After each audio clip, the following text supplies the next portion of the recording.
नमस्कार, मैं हूं रंजीत कुमार और शुरू हो चुका है देश का मूड मीटर। विपक्ष के भड़काऊ एजेंडे पर मोदी ने आज बजट का एक तरीके से बम फोड़ दिया। चुनावी रिजल्ट के बाद से विपक्ष लगातार नीतीश और नायडू को भड़काने के मिशन में लगा हुआ था। मोदी मंत्रिमंडल में पोर्टफोलियो के बंटवारे के बाद विपक्ष ने नीतीश और नायडू को सुलगाने की पूरी कोशिश कर ली। क्या क्या नहीं कहकर चिढ़ाया गया। बोला गया कि नीतीश नायडू को मोदी भाव नहीं दे रहे। फिर कहा गया कि जब पोर्टफोलियो बटा तो कह दिया गया कि झुनझुना थमा दिया है। ऐसी तमाम चीजें हुई और इन दोनों को अगर इज्जत मिलेगी तो सिर्फ इंडी गठबंधन में मिलेगी, ऐसा दावा कर रहे थे। लेकिन अब जब मोदी की तीसरी सरकार का पहला फुल बजट सामने आया है तो पता चला कि मोदी ने नीतीश और नायडू को फुल इज्जत दिया और इतना दिया है कि विपक्ष को यह कहना पड़ रहा है कि बाकियों के लिए तो कुछ बचा ही नहीं। बिहार और आंध्र ये दोनों ऐसे राज्य हैं जिनके मुखिया नीतीश और नायडू लंबे वक्त से अपने राज्यों के लिए स्पेशल स्टेटस दिलाने के लिए लगे हुए थे। मोदी ने कागज पर लिखकर स्पेशल स्टेटस तो नहीं दिया है, लेकिन अरबों खरबों का जबरदस्त फंड दिया है। दोनों ही नेताओं को, दोनों ही राज्यों को स्पेशल फील कराया गया है इस बजट में। और इस बजट के बाद नीतीश कुमार के जो चेहरे पर खुशी दिखाई दे रही है वो इस बात की तस्दीक करती है कि इस बजट से दोनों नेता कितने खुश हैं। जरा एक बार सुनिए नीतीश कुमार।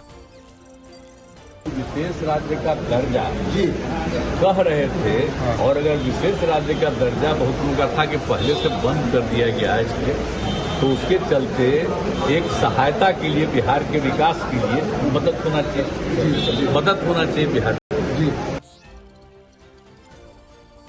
तो बजट पर हो रही सियासत और उससे उठते सवालों की पूरी पड़ताल करेंगे, लेकिन उससे पहले वो सवाल जिनका आपको देना है जवाब और जिसके जरिए घूमेगा देश का मूड मीटर।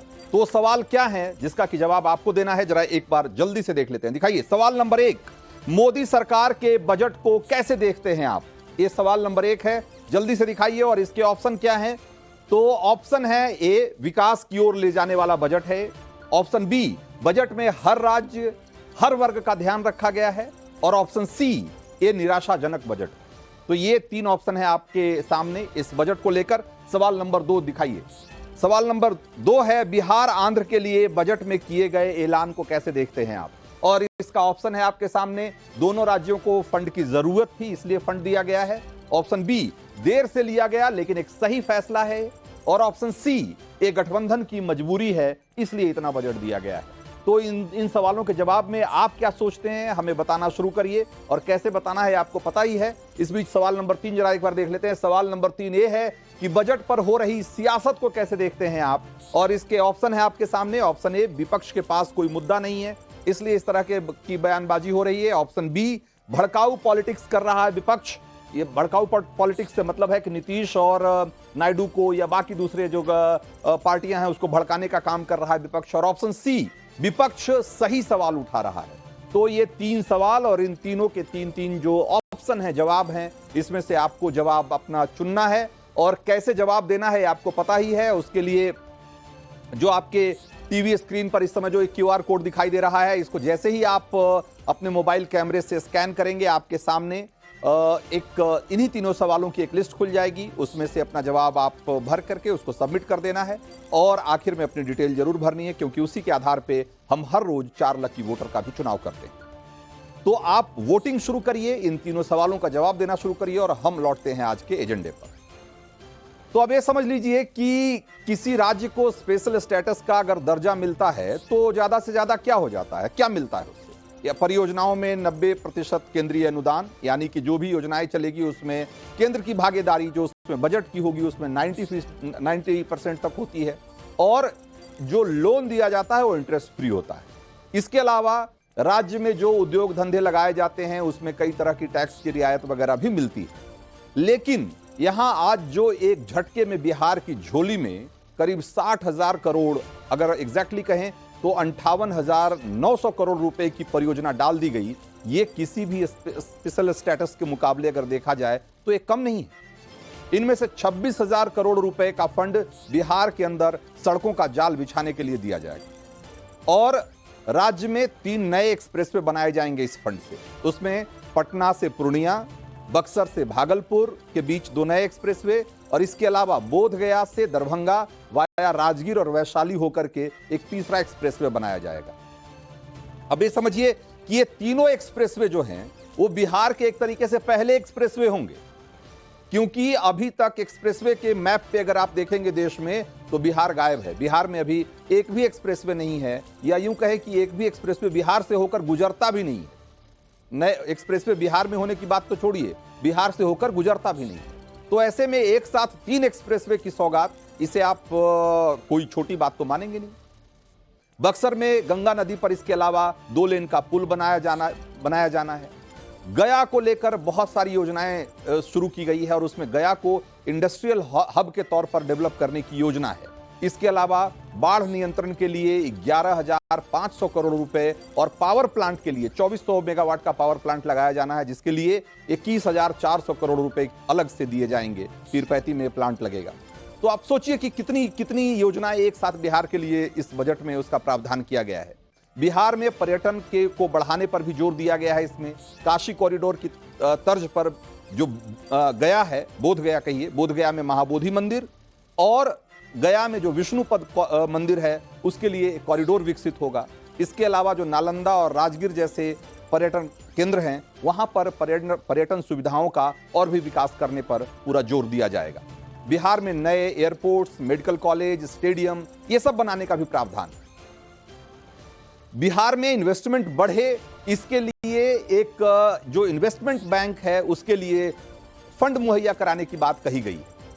तो अब इन सब चीजों को देखते हैं तो आपको क्या लगता है कि ये स्पेशल स्टेटस मिल जाता तो क्या इससे ज्यादा बिहार के लिए कोई योजना चलाई जा सकती थी या इससे ज्यादा मदद मिलती? जाहिर सी बात है कि इससे ज्यादा मदद एक बारगी किसी एक बजट में मिलना आसान नहीं था। तो एक तरीके से बहुत बड़ा ऐलान है बिहार के नजरिए से अगर आप देखें तो। इसी तरीके से अगर आंध्र प्रदेश की सौगात को भी अगर आप उसकी लिस्ट देखेंगे तो भी वो ठीक ठाक आपको दिखाई देगी।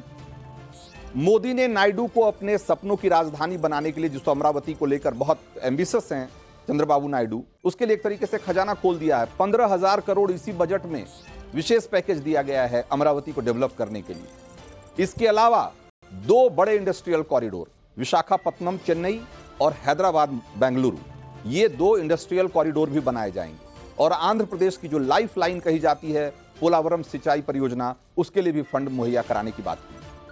तो अगर इस तरीके से देखिएगा तो अलायंस के 2 बड़े साथियों की झोली पीएम मोदी ने एक तरीके से भर दी है इसमें।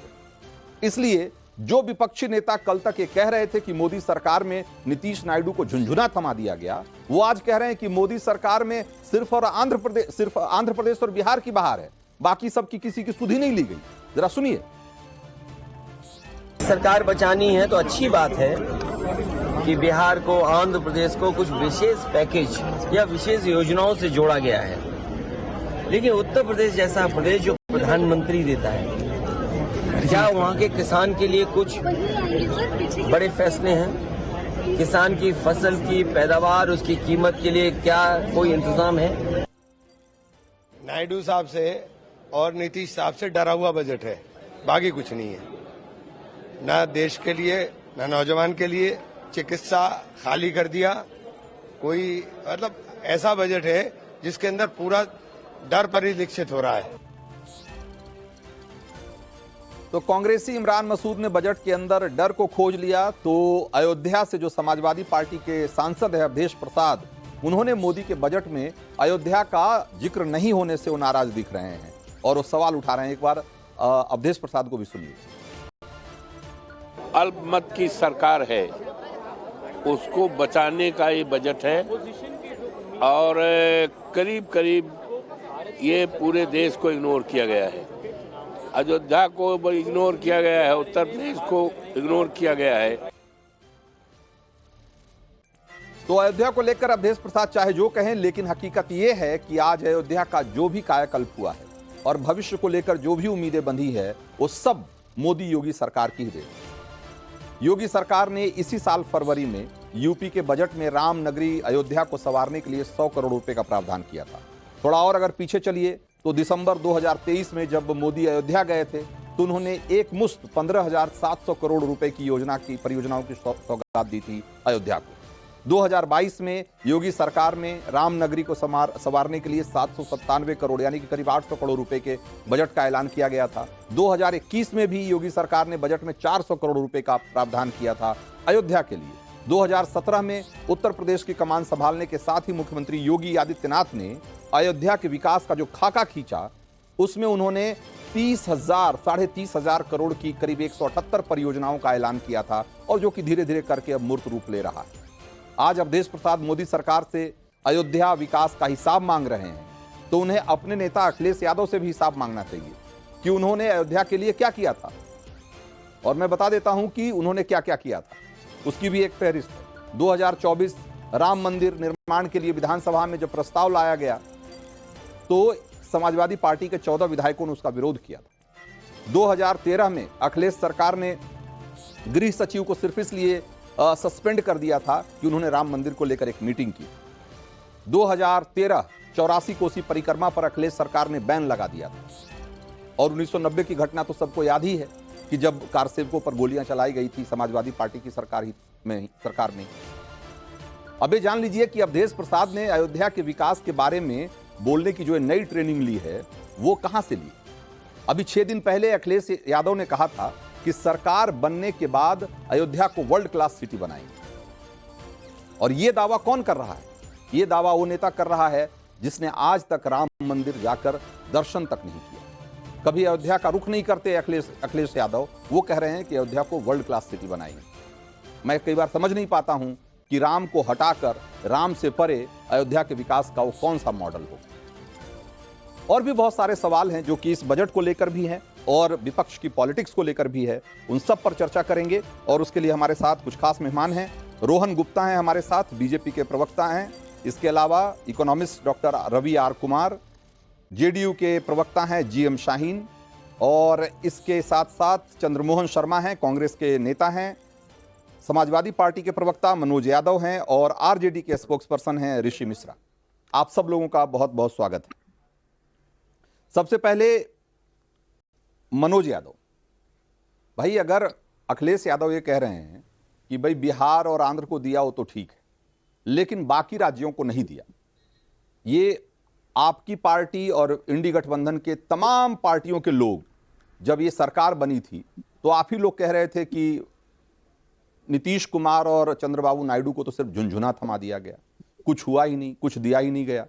अब आज जब बिहार और आंध्र प्रदेश को के लिए योजनाओं की घोषणा की गई है तो आप कह रहे हैं कि सिर्फ उन्हीं लोगों को दे दिया गया।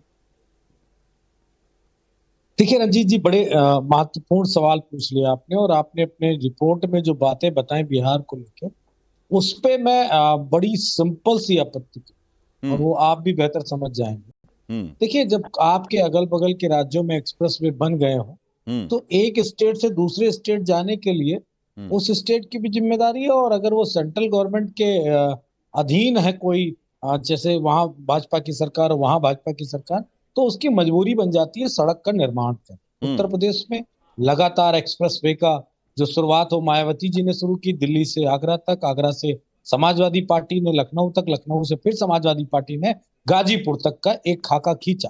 गाजीपुर के बाद उत्तर प्रदेश तो बचता नहीं, उधर तो फिर बिहार शुरू हो जाता है। तो वहां से भी एक्सप्रेसवे चाहिए, आगे के लिए जाने के लिए रास्ता एक चाहिए, तो वो बनाया, वो उसका बजट दिया। लेकिन मैं रंजीत जी ये जानना चाहता हूँ बिहार के लोगों को क्या मिला। और अभी आप एक शब्द इस्तेमाल कर रहे थे कि वो कुछ मतलब औद्योगिक लोगों के लिए वो सड़कें बनाई जाएंगी, कमर्शियल रोडें, जिसपे तमाम तरीके के व्यापारिक जो प्रतिष्ठान होंगे वो अपना वहां से माल ढोएंगे। आम जनता को क्या मिलेगा? 700 रुपए कुछ किलोमीटर चलने का उनका टैक्स।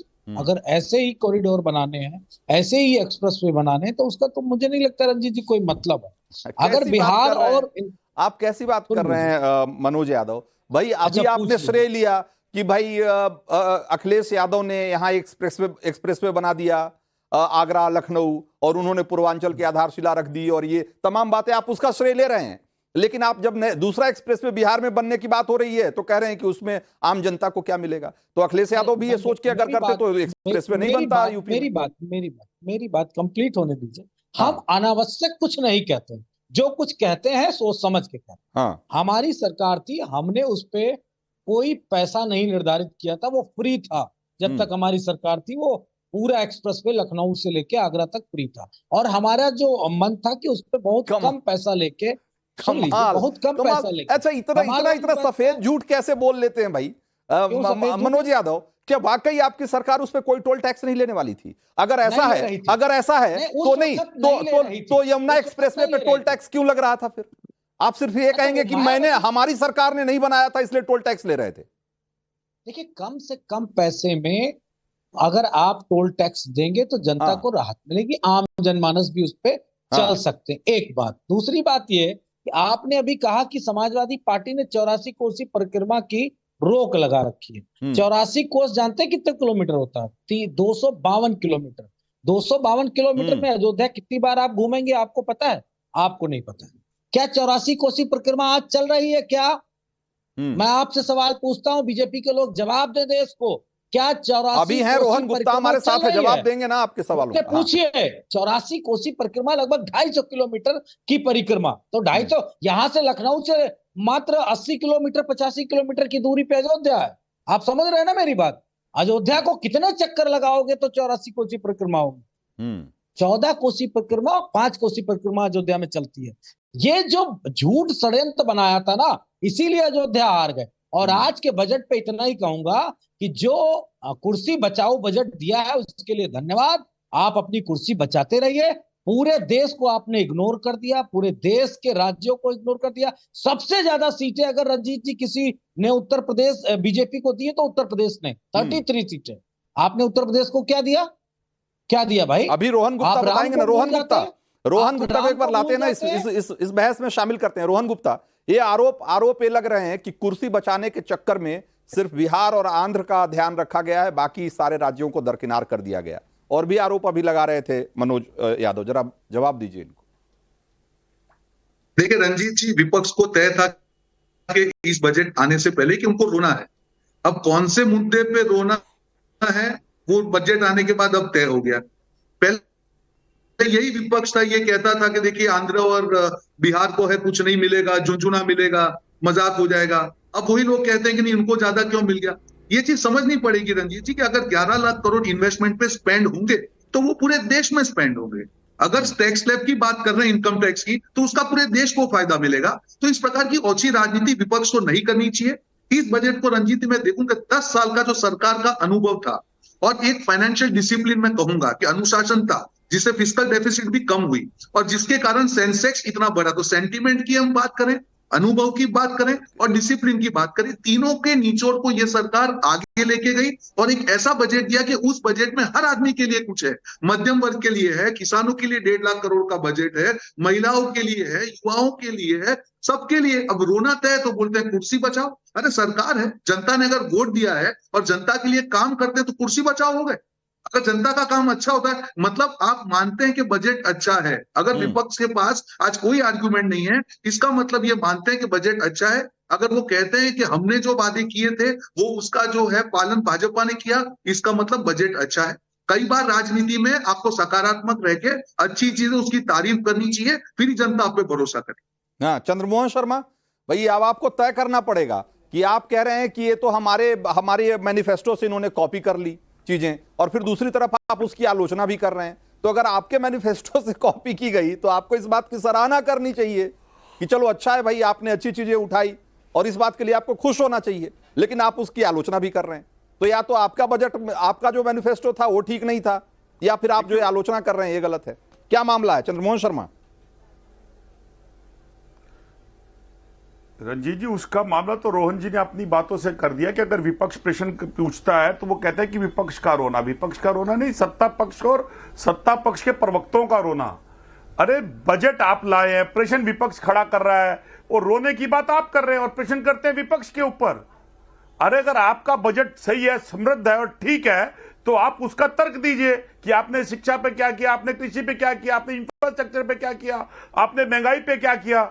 लेकिन आपका तर्क क्या जाएगा कि विपक्ष आपसे प्रश्न पूछेगा तो आप कहेंगे रोने की बात करते हैं। बिल्कुल अनुभव की हीनता तो आप में है ही। अगर अनुभवहीनता ना होती और आपका 2014 से अब तक के बजट आने के अंदर 3 बार के वित्त मंत्री बजट दे रहे होते और उस बजट के अंदर युवाओं के रोजगार की बात ना होती, किसान के एमएसपी की बात ना होती, देश के अंदर महिला का जो गैस का सिलेंडर बढ़ गया उसकी बात ना होती, देश के अंदर जो पेट्रोल डीजल के रेट बढ़ गया उसकी बात ना होती। आपने लोलू लूप करते हुए एक झुंझुना उठाया और अपने मित्र मंडलियों को फायदा देने के लिए उनका डर किस बात का कि मेरी सत्ता ज्यादा नायडू की, मेरी सीटें ज्यादा, नीतीश ये ना कह दे ज्यादा, तो आपने उस लालच के अंदर उनको चंद्रमोहन शर्मा उस सवाल का जवाब को दे दीजिए। आपके पार्टी के नेता कह रहे हैं, आपके पार्टी के नेता बयान दे रहे हैं, ट्वीट एक्स पे पोस्ट कर रहे हैं कि भाई ये तो हमारे मैनिफेस्टो से इन्होंने चीजें उठाई है, हमारे मैनिफेस्टो में जो हमने लिखा था वो तो ये बता रहे हैं कि भाई यहां तक कि किस पेज पे हमने क्या लिखा था और सरकार ने क्या कॉपी कर लिया, यहां इतनी डिटेल में बता रहे हैं। तो भाई जब आपकी मैनिफेस्टो से चीजें अगर कॉपी की गई तो इस बात के लिए आपको खुश होना चाहिए, लेकिन आप उसका विरोध कर रहे हैं। मैं दे देता हूं उसका जवाब, मैं दे देता हूं उसका जवाब, क्योंकि नकल के लिए भी अक्ल चाहिए और अकल के साथ तर्क चाहिए। और वो दोनों भाजपा के पास नहीं है, क्योंकि अगर रोजगार के ऊपर काम करना था तो उसकी अकल चाहिए थी, उसको प्रामाणिकता देनी थी। जैसे मनमोहन सिंह जी की सरकार के अंदर 91 के अंदर जब वर्ल्ड के अंदर इंफ्रास्ट्रक्चर और वर्ल्ड के अंदर इकोनॉमिक स्ट्रक्चर गिरा हुआ था, उस समय उन्होंने नीतियां बनाई और देश के पैसे इंफ्लेशन में करा। एक मिनट के लिए आपको रोकेंगे, जो तस्वीरें हम अभी आपको दिखा रहे हैं, ये महिला कार्यकर्ताओं के बीच में निर्मला सीतारमण पहुंची हैं। देखिए उनकी तस्वीरें हम आपको दिखा रहे हैं। आज 7वां बजट पेश करने के बाद ये आपको हम तस्वीरें दिखा रहे हैं। चलिए आप अपनी बात पूरी करिए चंद्रमोहन शर्मा। हाँ, तो ये मित्रों को खुश करने वाला बजट है या आपके मैनिफेस्टो से कॉपी किया हुआ बजट? मित्रों को सत्ता की लालच का डर, सत्ता ना छिन जाए उसके लिए 2 स्टेट से अदर स्टेट के ऊपर अनदेखी करना, ये भाजपा की प्रमुखता दिखी इस बजट के अंदर। जहां देश के अंदर बेरोजगारी, चाहे सरकारी नौकरी की हो चाहे दूसरी लेवल के ऊपर, उसके ऊपर कोई कार्य प्रणाली नहीं दिखी। एक झुंझुना मिडिल क्लास को टैक्स वेरियर के अंदर दिखाने की कोशिश करी गई, जिसकी प्रमाणिकता इस बात से दूर है कि अगर बुनकर एमएसपी एसपी की जो व्यापार है उसके लिए आपकी क्या नीति है, उस पर कोई गौर नहीं है। ठीक है, जीएम शाहीन जेडीयू के प्रवक्ता हैं। जीएम शाहीन भाई, कांग्रेस के लोग कह रहे हैं कि ये सिर्फ 2 अपने सहयोगियों को खुश करने के लिए इस बजट में पूरी कोशिश की गई है और एक कुर्सी बचाने वाला बजट है। क्या वाकई इतना दबाव है जेडीयू का? देखिए मंजीत जी, क्या है ना कि हमें इनकी बातों पे नाराज नहीं होना चाहिए। कोई भी व्यक्ति अगर इनकी जगह पे होता तो वो भी यही करता। लेकिन आज मानसिकता ऐसी है कि बेचारे परेशान बहुत ज्यादा है। अब कामकाज कुछ बचा नहीं, कुछ तो बोलेंगे। अब अगर आपके टीवी चैनल पे भी नहीं बोलेंगे तो फिर कांग्रेस बची कहां? कांग्रेस तो बिल्कुल देश में नहीं है। तो एक सोच जो इनके दिमाग में आ रही है कि जो ख्याल पका रहे हैं ये लोग, देखिए कोई भी मेंबर पार्लियामेंट जब चुन के आता है, वो क्यों आता है चुन के? कि वो अपने लोगों के काम करे। हम लोग सरकार में है, मान लो एनडीए के गठबंधन में है, और आज नहीं है, पहले भी थे, वाजपेयी जी के टाइम पर भी थे। ये जो बता रहे हैं कि गठबंधन का जोर है, सहयोगियों का जोर है, वाजपेयी जी की जब सरकार थी तब भी थे, बहुत सालों से हम चलते आ रहे हैं। इनको जरा पूछिए कि ये घबराहट क्यों हो रही है इन लोगों को। हमने जो बेहतरीन बजट दिया देश का, और हमने फौज का भी, डिफेंस का भी सोचा, हमने हर एक फैक्ट्री का सोचा, लेकिन इनको क्यों तकलीफ हो रही है? भाई काम कर रहे हैं, सहयोगी पार्टनर है, तो क्यों नहीं होना चाहिए? अब देखिए पहले ये लोग कुछ और बता रहे थे, अब क्योंकि बजट अच्छा मिला, यहाँ बिहार एंड दूसरे स्टेट में जो है उन लोगों को, बिकॉज बाढ़ का भी इश्यू है, बहुत सारे इश्यूज रहते हैं, एक मदद मिली, इनको परेशानी तो, लेकिन हम लोगों को इनके ऊपर घबराना नहीं चाहिए। ऋषि मिश्रा इस बात से परेशान है कि आपकी कि जो विशेष राज्य के दर्जा का जो पूरा शिगुफा चल रहा था वो अब यहां फूट गया। अब ये लग रहा है कि भाई इस तरह के बजट से तो सारे लोग खुश होंगे, नीतीश जी के चेहरे पे वो खुशी दिखाई दे रही है, और ये चीज आपको बर्दाश्त नहीं हो रही।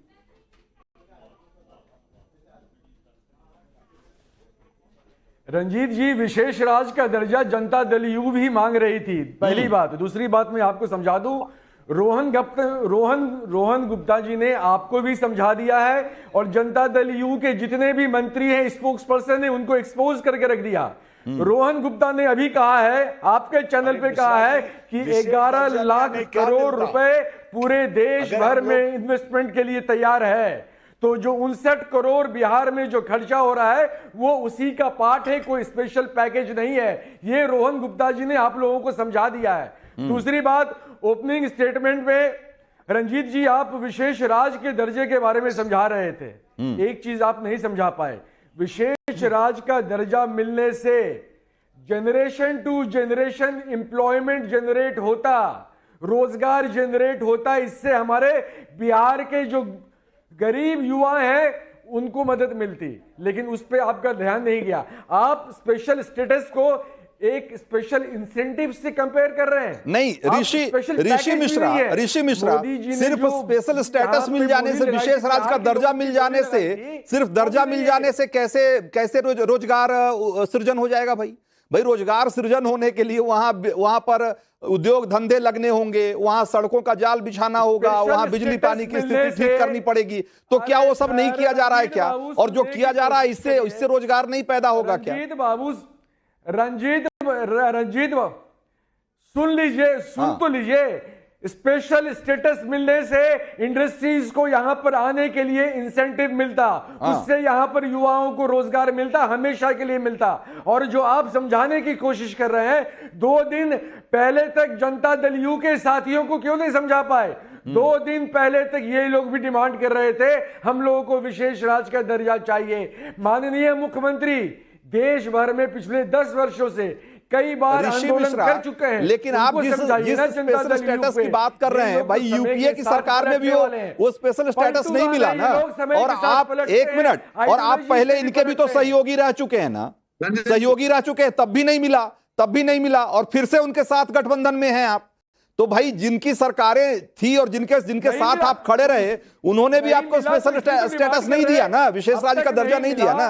अरे भाई साहब, रोहन गुप्ता रखिए सर भाई, अरे धैर्य रखिए सर, धैर्य रखिए। हाँ ठीक है, अपनी बात पूरी कर लीजिए ऋषि। हाँ ठीक है ऋषि मिश्रा, हाँ बताइए ना। के लिए कर रहे हैं, रोजगार के लिए कर रहे हैं। गठबंधन के 2 साथी बैठे हुए हैं, दो पक्ष बैठे हुए हैं इनकी गठबंधन के, एक एसपी के और सामने आपके आरजेडी के।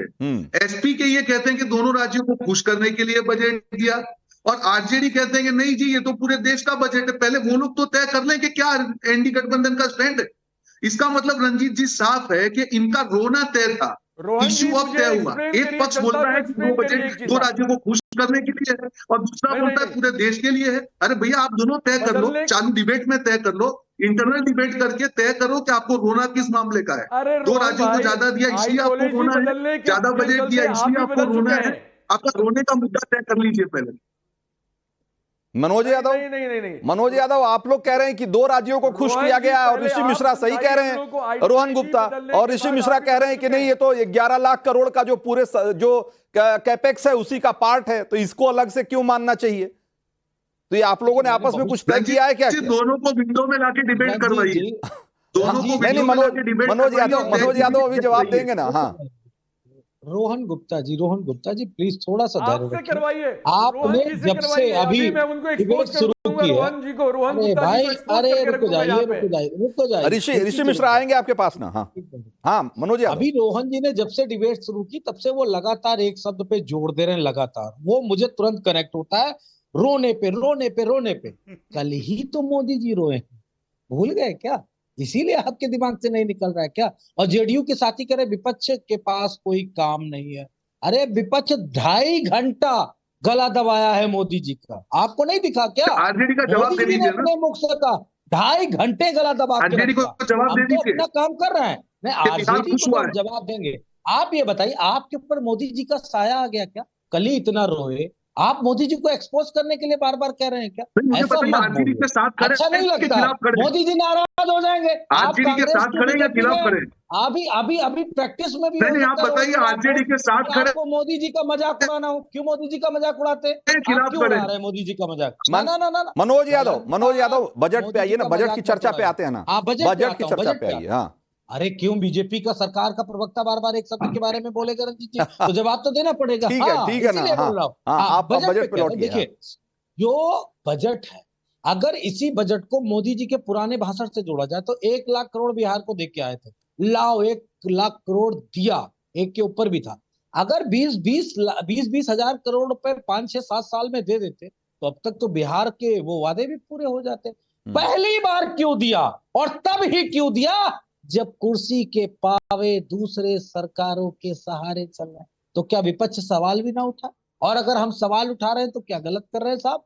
इससे पहले भी तो गठबंधन था, इससे पहले भी तो नीतीश जी मुख्यमंत्री थे, इससे पहले भी तो बीजेपी बिहार में आप ही के स्टेट में थी। तो नहीं इस बात से बीजेपी नहीं मनोज यादव, आपको इस बात से ज्यादा दिक्कत है कि भाई अभी क्यों दिया, ऐसे मौके पे जब आप भी उम्मीद लगाए बैठे थे कि हो सकता है कि नीतीश जी फिर से पलट जाते, फिर से पाला बदल लेते, ऐसे मौके पे क्यों दिया? पहले बाद में क्यों नहीं दिया? तो आपकी बेचैनी, आपकी नाराजगी इस बात से है। ठीक है, डॉक्टर रवि आर कुमार के पास चलते हैं। हमारे पास एक निष्पक्ष पैनल भी है, इकोनॉमिस्ट हैं रवि कुमार सर। आप कैसे देखते हैं? ये तो पॉलिटिक्स की बात हो गई, लेकिन इस बजट को अगर आप देखते हैं तो क्या आपको क्या लगता है कि वाकई ये सिर्फ कुर्सी बचाने वाला बजट है, या वाकई जो एक समग्र विकास का नजरिया इस बजट में आपको दिखता है, जो कि 2047 का विजन, विकसित भारत का विजन और तमाम तरह की बातें जो कही जाती रही है, उस दिशा में जाता हुआ बजट दिख रहा है आपको? देखिए, सबसे पहली बात, एक बात साफ है पूरी तरह से, मैं कोई भी राजनीतिक मुद्दे पे बात नहीं करूंगा। ये जो बजट है, इस बजट में अगर बिहार को एक्सप्रेस वे दिया गया तो इसमें बिहार का इंफ्रास्ट्रक्चर डेवलप होगा और चीज़ें आगे बढ़ेगी। गवर्नमेंट ने एक बात साफ कही कि हम उन लोगों को आगे बढ़ाएंगे इंटर्नशिप के माध्यम से। देखिए, सबसे बड़ा जो मुद्दा था बेरोजगारी का, तो गवर्नमेंट ने कहा कि 500 कंपनी को हम 1 करोड़ युवाओं को देंगे कि आप उन्हें इंटर्नशिप पे रोजगार दीजिए। लेकिन सबसे बड़ा ये पॉइंट है कि अगर 500 कंपनी अगर 1 करोड़ युवाओं को रोजगार देती है तो एक साल में लगभग 20 लाख युवा, तो कौन सी कंपनी होगी जो कि लगभग 4000 युवाओं को पर ईयर रोजगार देगी? टेक्स्ट स्लैब में कोई भी बदलाव नहीं हुआ है और ओल्ड रिजीम में तो कुछ भी चेंजेस नहीं किया गया। सेकेंडरी हम एक बात करते हैं कि सबसे बड़ा हमें ऐसा लगता है कि स्टार्टअप्स को और भी एक नई उड़ान मिलेगी, क्योंकि इन्होंने कहा कि अगर आप एंजल इन्वेस्टर हैं और अगर आप इसमें फंड लगाते हैं तो हम आपको एक कर मुक्त करेंगे। देखिए, भारत मोदी जी का कुछ कदम रहा जो, जैसे कि 2014 की बात करें तो स्मार्ट सिटी सक्सेसफुल नहीं हो पाया, लेकिन स्टार्टअप इंडिया का बहुत सारा सक्सेसफुल मिशन रहा और बहुत सारे यूनिकॉर्न हमने क्रिएट किया। इसी तरह से अगर एंजल इन्वेस्टर अगर आएंगे तो डेफिनेटली छोटे छोटे जो रोजगार के लिए रोजगारोन्मुख बजट है, जैसा कि सरकार दावा कर रही है कि भाई इससे रोजगार में बढ़ोतरी होगी, और जो कि कोर एजेंडा रहा है सरकार का। और दूसरी बात कि भाई विकास को रफ्तार देने वाला बजट है। क्या लोग क्या सोचते हैं? ये तो आप लोगों की बात हुई, लेकिन लोगों की राय क्या है, जरा एक बार ये देख लेते हैं। और सवाल नंबर 1 हमने पूछा था कि मोदी सरकार के बजट को कैसे देखते हैं आप, और इस सवाल के जवाब में देखिए 78% लोग कह रहे हैं कि विकास की ओर ले जाने वाला बजट है। लोग इस बात से इत्तेफाक रखते हैं, लोगों को लगता है कि इस बजट से विकास की रफ्तार और बढ़ेगी। और बाकी लोग क्या और कह रहे हैं इसी से जुड़े हुए सवाल पे? बजट में हर राज्य और हर वर्ग का ध्यान रखा गया है, ऐसा मानने वाले लोग करीब 17% हैं, और करीब 5% लोग हैं जो कि इस बजट से निराश हैं। 5% लोग निराश हैं, बाकी करीब 95% लोगों को लगता है कि या तो ये बजट में सबका ध्यान रखा गया है या विकासोन्मुख है। चलिए सवाल नंबर 2 जरा दिखाइए। बिहार और आंध्र के लिए बजट में किए गए ऐलान को कैसे देखते हैं आप? और इस सवाल के जवाब में 63%, 63.5% लोग कहते हैं कि दोनों राज्यों को फंड की जरूरत थी इसलिए दिया गया है, और 23% लोग कहते हैं कि यह देर से किया गया फैसला लेकिन सही फैसला है, यानी कि इन दोनों राज्यों को विकास की रफ्तार यहां बढ़े इसके लिए इनको इस तरह के मदद की जरूरत थी इसलिए फैसला लिया गया है। और 13% लोग कहते हैं कि यह गठबंधन की मजबूरी है इसलिए इतना ज्यादा बजट बिहार और आंध्र प्रदेश को दिया गया है। तो ये देखिए, ये दूसरा सवाल नंबर 3 एक बार देखते हैं जरा, इस पर क्या कह रहे हैं लोग, बजट पर हो रही सियासत को कैसे देखते हैं आप? और इस सवाल के जवाब में 57% लोग कह रहे हैं कि विपक्ष के पास मुद्दा नहीं है इसलिए इस तरह की बातें हो रही है, भड़काऊ पॉलिटिक्स कर रहा है विपक्ष, यानी कि 36% लोग ये कहते हैं। इसका मतलब ये है कि भाई ये जो जेडीयू और चंद्रबाबू नायडू को भड़काने की कोशिश हो रही है, ऐसा मानने वाले लोग करीब 36% लोग हैं। और 6% लोग ये कह रहे हैं कि विपक्ष सही सवाल उठा रहा है, यानी कि ये कुर्सी बचाने वाला बजट है जैसा कि विपक्ष कह रहा है। तो ये है लोगों की राय, लेकिन ज्यादातर लोग जो हमारे दर्शक हैं उसमें ये मानते हैं कि ये जो बजट है ये कुल मिलाकर विकास को रफ्तार देने वाला है, और ये ऐसा बजट है जिसकी जरूरत थी इस देश को, वो काम इसमें किया गया है। अब ये सवाल है चंद्रमोहन शर्मा कि भाई लोगों की राय बिल्कुल स्पष्ट है कि लोग ये मानते हैं कि ये बजट, आपके तमाम आरोपों के बावजूद ये बजट बेहतर बजट है। क्या कहेंगे आप? ये आपके चैनल की राय है, लोगों की, देश की राय नहीं है।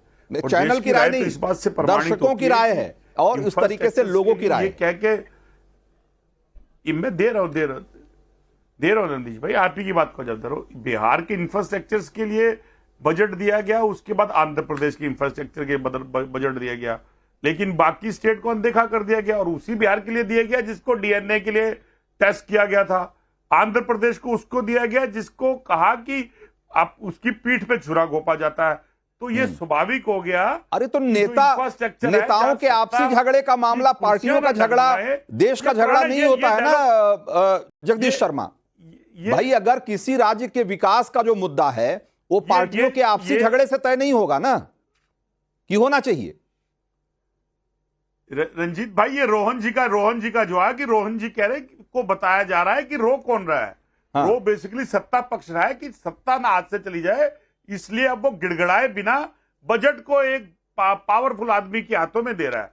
अब बजट में क्या होता है, जब बजट आता है तो देश की बेरोजगारी के लिए काम करता है, बजट आता है तो देश के महिला और रसोई के लिए बात आता है, बजट आता है तो एमएसएमई के अंदर जो स्मॉल स्केल इंडस्ट्री है उसके अंदर ज्यादा से ज्यादा व्यापार है और ज्यादा से ज्यादा लोग जुड़े और उससे व्यापार की गणित बात चले, उस पे आता है। दूसरा बजट आता है तो टूरिज्म को फर्क काटता है, तीसरा आता है तो शिक्षा पे आता है। और एनडीए वर्सेस यूपीए के अगर आप कंपेयर करते हैं तो यूपीए के शासनकाल से एनडीए का बजट शिक्षा में भी कम हुआ है और बेरोजगारी जहां यूपीए के टाइम पर कम थी वो एनडीए के टाइम पे बढ़ी है। ठीक वैसे ही महंगाई के अंदर भी आज 9.9 दर पड़ा है। तो भाई कम से कम महंगाई पर तो आप अगर आप कह रहे हैं तो ये ज्ञान तो मत ही दीजिए जगदीश शर्मा। महंगाई की जहां तक बात है, भाजपा महंगाई की बात है तो महंगाई बेहतर तरीके से नियंत्रण में रखा है इस सरकार ने, इसमें कोई दो मत नहीं है। जो अगर आप देखेंगे कि भाई जो एक मैक्रो इकोनॉमिक्स है उसके हिसाब से भी चीजें ठीक है, जो राजकोषीय घाटा है वो नियंत्रण में है और हर तरीके से टैक्स कलेक्शन से लेकर और तमाम चीजें बेहतर हो रही है। उस तरीके से देखा जाए तो बजट में बेहतर काम हुआ है, इसमें कोई दो मत नहीं है। अगर आप सिर्फ इसलिए विरोध कर रहे हैं क्योंकि आप विपक्ष में बैठे हुए हैं तो एक अलग चीज है, लेकिन अगर आप मेरिट पे देखेंगे तो इस बजट में कोई ऐसी खामी नहीं दिखती है जिसके लिए इस बजट को इतना क्रिटिसाइज किया जा सके। अपनी सरकार को जागृत कर रहे हैं। रंजीत जी देखिए, हम विपक्ष में नहीं, हम देश के नागरिक हैं और सरकार को जागृत कर रहे हैं। नहीं तो सही मुद्दे उठाइए ना रंजीत जी। मैं कुछ कहना चाहता हूं। हाँ रोहन गुप्ता। हाँ देखिए, सही मुद्दे तो है ही है। देखिए रंजीत जी, सबसे बड़ी चीज होती है जो भी सरकार शासन में होती है, जो भी सरकार शासन में होती है उसकी जिम्मेदारी है कि जो वो बोले वो करके दिखाए। कथनी और करनी में फर्क नहीं होना चाहिए।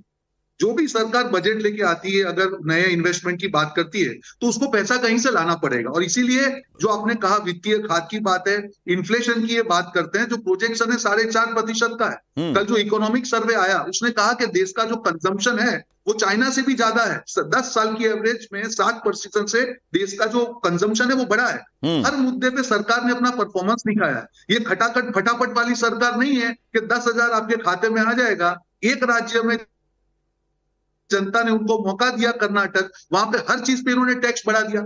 आप देखिए, पेट्रोल पे टैक्स बढ़ा दिया, हर चीज पे टैक्स बढ़ा दिया। ये कौन से मुझसे महंगाई की बात कर रहे हैं? यहाँ पे ऐसी सरकार है जो वो करके, जो बोलती है वो करके दिखाती है, और वो भी देश का पैसा खराब किए बिना। ये आम आदमी पार्टी की सरकार नहीं है कि राजकोषीय खादा बढ़ा दिया और लोगों को बता दिया कि हम आपको दे रहे हैं। नहीं, जिम्मेदार सरकार है, जो कहती है वो करती है। उनको मालूम है कहां से पैसा लाना है, उनको मालूम है कहां पे पैसा देना है। तो इसी प्रकार के देश को बांटने वाली बात नहीं होनी चाहिए। जहां जरूरत है वहां सरकार ने पैसा दिया है, जिसको जरूरत है उसको सरकार ने पैसा दिया है। वो किसान हो, महिला हो, युवा हो, नए रोजगार हो, एमएसएमई हो, हर इनोवेशन की बात हो, एनर्जी सिक्योरिटी की बात हो, ईवी की बात हो, जहां पे देश को विकसित भारत की तरफ लेके जाना है, हर क्षेत्र में सरकार ने बजट दिया है। और इसीलिए विपक्ष के पास लेंस लेके भी ऐसा मुद्दा नहीं कि कौन से मुद्दे पे उनका रोना हो। ठीक है ऋषि मिश्रा, नहीं, अगर अच्छी चीज है उसको तारीफ कीजिए ना। ऋषि मिश्रा, आपको इस बात के लिए खुश होना चाहिए।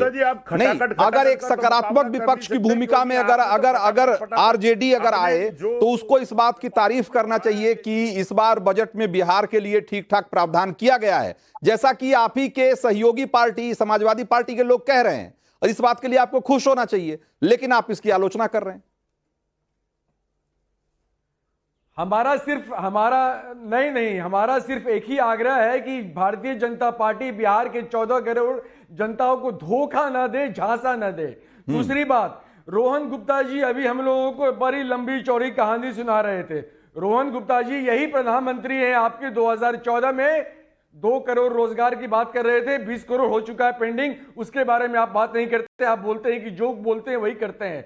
यही रोहन गुप्ता जी 2014 में 50 रुपए का पेट्रोल था, आज 100 रुपए में मिल रहा है। यहीं पर रोहन गुप्ता जी 400 रुपए का एलपीजी गैस था, आज मिल रहा है 1100 रुपया में। इस चीज को भी समझाइए, डेटा समझाते रहिएगा, लेकिन आम जनता, आम महिला जो जाती है सब्जी खरीदने के लिए, जाके उससे पूछिए। रंजीत जी जाके उससे पूछिए कि कितने में सब्जी ले पा रही है, पेट भी भर रहा है कि नहीं, बच्चों का पेट भर पा रहा है कि नहीं, जाके उनसे पूछिए। आप ऑनलाइन सर्वे करा लीजिएगा, उसका कोई मतलब नहीं है। और मैं फिर आग्रह करूंगा भारतीय जनता पार्टी से, जनता दल, ठीक है, मत दीजिए। ये जो आप इंफ्रास्ट्रक्चर की बात कर रहे हैं, हॉस्पिटल्स की बात कर रहे हैं, एम्स अब तक क्यों नहीं बना दरभंगा में, जवाब कौन देगा? एम्स कब क्यों नहीं बना? मोदी जी बोलते हैं हमने एम्स बना दिया दरभंगा में। लेकिन जो एम्स बने हैं ऋषि मिश्रा, इस देश में जो सच्चा है, कौन झूठा है, कौन साबित करेगा? ठीक है, लेकिन जो एम्स बने हैं वो ज्यादातर किस सरकार में बने हैं, इसका ये भी तथ्य एक बार देख लीजिएगा। दरभंगा में एम्स नहीं बना, लेकिन इस देश में जो ज्यादा एम्स बने हैं वो किस सरकार में बने, और किस सरकार ने एम्स जैसे दूसरे संस्थान बनाने पर काम किया है, ज्यादा काम किया है, वो भी एक डेटा है जिसको देखना चाहिए आप लोगों को। खैर, इस बहस में वक्त हमारे पास इतना ही था। आप सब लोगों का बहुत बहुत शुक्रिया इस चर्चा में भाग लेने के लिए। और देश का मूड मीटर में वक्त है कि आज के जो 4 लकी वोटर हैं उनके नाम का अनाउंस किया जाए, और वो 4 लकी वोटर जिनको आज मूड मीटर की तरफ से इनाम मिलता है वो कौन लोग हैं, जरा जल्दी से दिखाइए। तो दुर्गा देवी बिहार और संत प्रकाश उत्तर प्रदेश के हैं। इनके मोबाइल का आखिरी 4 नंबर आपके स्क्रीन पे है। इसके अलावा राकेश कुमार वर्मा पंजाब और अखिलेश मिश्रा मध्य प्रदेश के हैं। इनको भी देश का मूड मीटर की तरफ से इनाम मिलता है आज। तो आज इस कार्यक्रम में इतना ही, लेकिन नवभारत पर खबरों का सिलसिला जारी।